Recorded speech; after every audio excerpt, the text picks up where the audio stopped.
Risk management has a simple logic: find the risks, understand them, and decide what to do about them. But in AI, every one of those steps is harder than it sounds. The risks are harder to find, they're harder to quantify, and the treatment options have trade offs that don't exist in traditional IT risk. In this video, we're going deep on the practical mechanics of AI risk identification, evaluation, and treatment. This is Domain 3 territory, and it's where the AAIR exam puts your judgment to the test. Let's work through it together. Before you can treat a risk, you need to find it. And for AI systems, risk identification is not a one-time exercise at deployment. It's a continuous process that spans the entire life cycle. Think of life cycle risk mapping as plotting a journey and marking the dangerous stretches. At the pre-development stage, risks include scope creep, the AI use case expanding beyond what was originally assessed and approved. Biased requirements, where stakeholder assumptions about what the model should do embed discriminatory logic before development even starts. And procurement risk, the dangers of inheriting a third-party model without adequate due diligence. During development and training, the risk hotspots are data quality, bias embedding in training data, and model architecture decisions that create interpretability problems. In deployment and operations, the risks shift to integration failures, model drift, adversarial exposure, and compliance gaps that emerge as regulations evolve. The key insight is that different stages require different identification techniques. You can't use a security penetration test to find data bias, and you can't use a fairness audit to find a supply chain vulnerability. Risk identification in AI requires a toolkit, not a single instrument. Let's talk about the specific tools that AI risk professionals use, because this is very practical Domain 3 content. Model cards are standardized documents that describe an AI model's purpose, training data, known limitations, performance across different groups, and intended use cases. Reviewing a model card is often the starting point for AI risk identification. It's the AI equivalent of a product specification.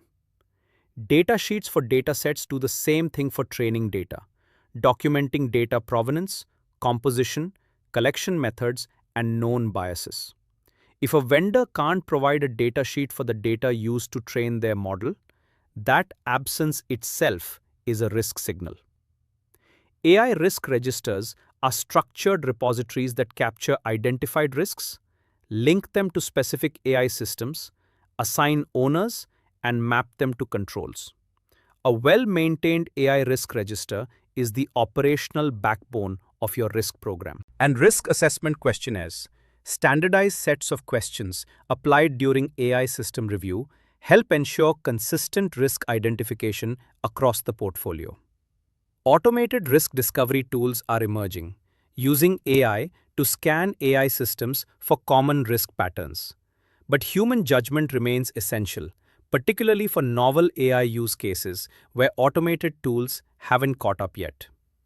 The right tool depends on the stage of the life cycle and the type of risk you're trying to surface. Here's a challenge that's unique to AI risk. How do you assess risk in a system you can't fully see inside? That's the black box problem, and explainable AI techniques are part of the answer. Shapley additive explanations, is a technique that quantifies each input feature's contribution to a specific prediction. Think of it as asking, of all the factors the model considered, which ones mattered most and how much? If a loan rejection model relies heavily on zip code as a predictor, SHAP will surface that, and it's a signal worth investigating.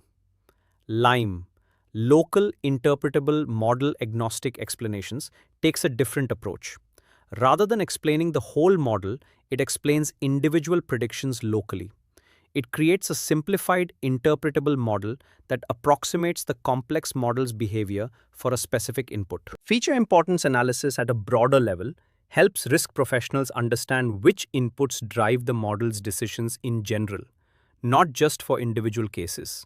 And adversarial robustness testing specifically tries to break the model, crafting inputs designed to cause failures. If the model fails easily, its robustness to real-world manipulation is low, and that's a risk that needs treatment.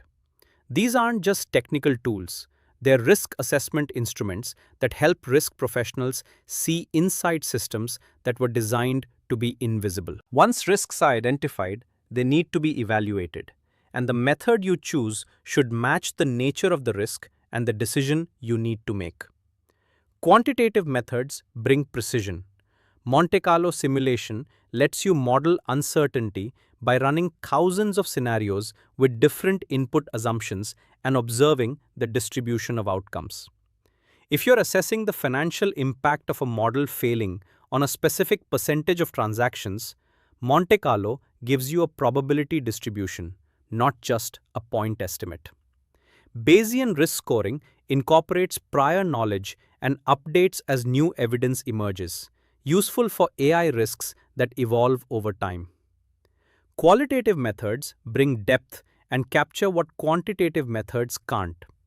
Expert workshops, scenario analysis, and stakeholder impact assessments capture risks that don't have historical data to model.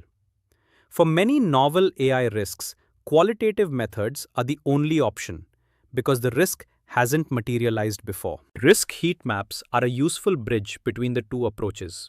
They visualize likelihood against impact in a format that executives can engage with, and they surface which risks require priority attention.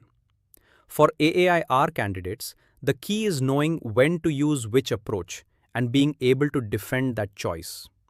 Quantitative precision is valuable, but it can create false confidence when applied to risks that are inherently uncertain. Let's close with a concept that the AAIR exam tests consistently: residual risk, and the difference between having controls and having effective controls. Residual risk is what remains after you've applied your treatments. The formula is straightforward: inherent risk minus control effectiveness equals residual risk. And residual risk must fall below your organization's risk tolerance threshold. If it doesn't, more treatment is required. Controls must be tested and validated. This is where many organizations have a gap. They implement controls, document them, and move on without verifying that the controls actually work. A bias testing procedure that isn't being executed is not a control. An audit log that nobody reviews is not a detective control.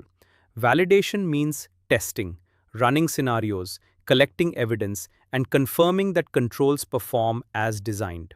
The three control types, preventive, detective, and corrective, should be balanced in your control portfolio. Preventive controls stop risk from materializing. Detective controls identify when it has. Corrective controls restore normal operations after a failure. An AI risk program that relies entirely on preventive controls has no ability to respond when prevention fails, and it will. Risk treatment plans must include owner assignment, timelines, and review milestones. Without those elements, a treatment plan is a statement of intent, not a managed process. That's the difference between documenting risk management and actually doing it.